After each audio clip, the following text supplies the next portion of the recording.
দুপুর এই যে সোনাই বসে গেছে। শুরু শেষ সবই তো আমাকে ভিডিওতে করতে হবে। ছেলে তো আর বলতে জানে না যে মম কি রান্না করেছো, খেতে দাও। সবটাই আমাকেই করতে হবে। এই যে সেই জন্য শুরু করে দিলাম বলতে আজকের মেনুটা। এই যে আজকে হয়েছে গরম গরম ভাত, আলু ভাজা, আর হয়েছে সমস্ত সবজি দিয়ে একটা এই যে ডালের সাথে পকোড়া। আর হয়েছে এই যে ডিমের ঝোল, হাঁসের ডিমের ঝোল। আর এখানটাতে একটা হয়েছে ব্রোকলি, আলু, মটরশুঁটি আর ক্যাপসিকাম দিয়ে একটা তরকারি। এই হয়েছে আজকের লাঞ্চের মেনু। এই দেখো সোনাই বসেছে খেতে। এবার তো রোজকার মতন একই কথা, ওকে খাওয়াতে হবে। ঠিক আছে, তোমরা ভালো থেকো।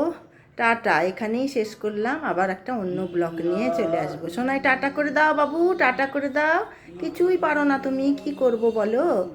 ঠিক আছে।